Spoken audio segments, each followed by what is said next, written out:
Well, hey guys, what is up? Welcome back to my channel, Gospel Simplicity. My name is Austin, and here on this channel, we're a community of people that are passionate about the transformative power and the simplicity of the gospel.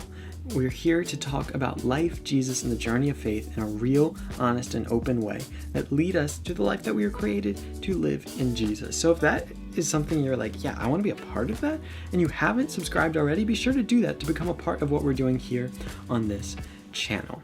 Well, what's up, guys? I'm just here with a really quick devotional thought for you. The other day while we were in class, my professor was kind of just giving a sermon on 2 Corinthians 12:9, which, side note, like having your professors give sermons to you in class is one of the many amazing things about being at Moody. If you are in high school or if you're in college and you're looking for a college to go to, or you're looking for a seminary or whatever, come to Moody. It's the best. You won't regret it. But in 2 Corinthians 12, we see Paul, he's defending his apostleship. He's defending, his authority as a teacher to the church in Corinth. And it's kind of really strange, and he's just kind of giving like his credibility sheet. And right before, he talks about how he was taken up into the third heaven, and like, don't even ask me to elaborate on that. There is not enough time in this YouTube video, and I'm not. It's a whole thing. But in order to stay humble, given all of the things that God was doing in his life, and given this amazing vision he had and this experience, and just the powerful ways God was working in his life, it says that he was given a thorn in his side, this weakness, this nagging problem that he couldn't get rid of. And it says that he prayed 3 times that God would take it away.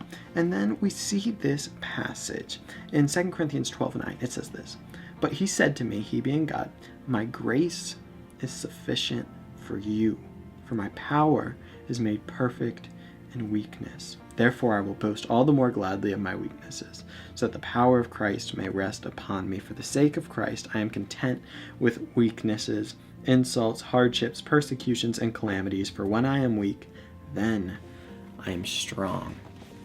And maybe you've heard this before, but when I was listening to my professor just speak on this passage, a passage I'd heard before, I had this thought come to mind, and I wrote it down in my journal, and I've just been reflecting on it. It was something I wanted to share with you. And what I wrote that day was that our weakness is the canvas upon which God paints his masterpiece called grace. I'll say that for you again.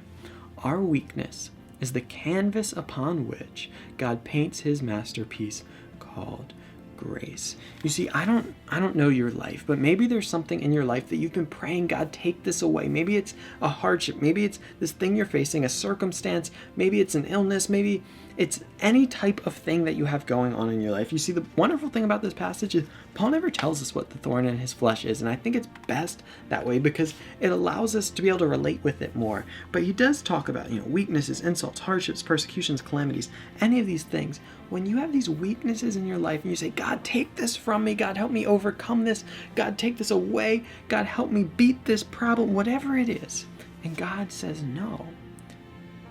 What we have to realize is that maybe that's for our best.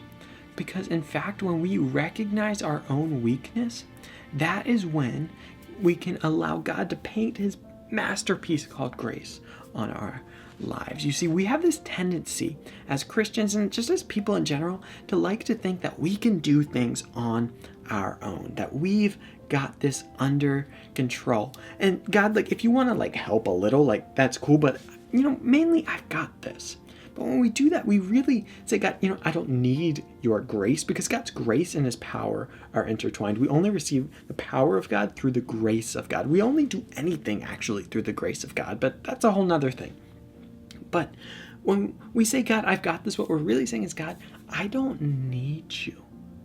And when we tell God, I don't need you, we're not going to allow him to work in our lives. It's like we take that canvas upon which he was going to paint that masterpiece, and we just scribble our half-done efforts on it.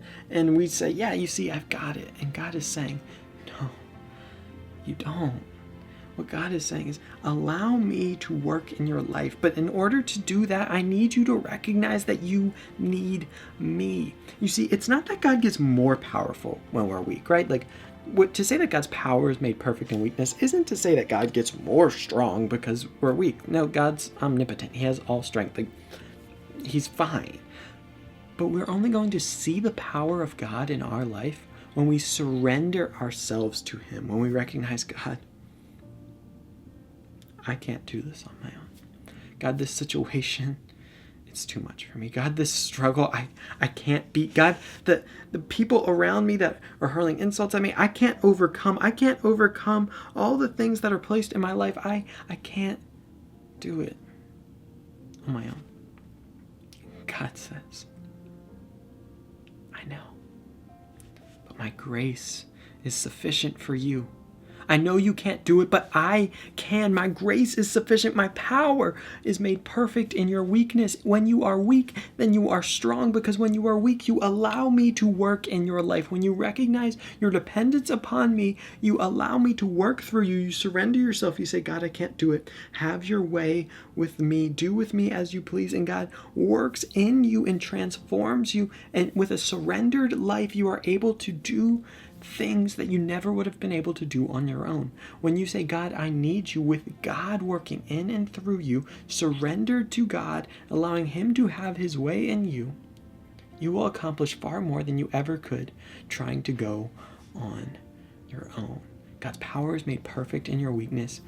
Our weakness is the canvas upon which God paints His masterpiece called grace. What I want for you is to come to that moment and say, God, give you a blank canvas. I have truly nothing to offer you. I am weak. Work in me. Move in me. Display your power in me, that when people see what I've done, they will know that it was all you, and all glory will go to you. It will not be, oh wow, Austin's really great. No, they will see me and they will say, God is great.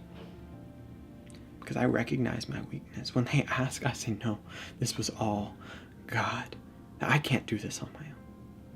But the power of God moving in me when I recognized my weakness, when I surrendered to Him, allowed Him to do through me things that could have never been done on my own. Thank you guys so much for watching this video. I hope you enjoyed this quick little devotional thought on 2 Corinthians 12, verses 9 through 10. Credits go to Professor Downey for originally just inspiring this thought while he gave that sermon in class. So Downey, if you ever watch this, thanks, you're the best. You're awesome. And I'll take an A in your class. That would be great too. But anyway, guys, if you enjoyed this video, please click like, leave me a comment down below letting me know what you thought. Like I said, if you haven't subscribed already, be sure to do so to become a part of what we're doing on this channel, Gospel Simplicity. This is actually the first video perhaps that you're seeing with this new name, so I invite you to become a part of this. And until next time, guys, be on the lookout for more videos, and go out and love God and love others, because that will change the world. Peace. Love you guys so much. See you next time.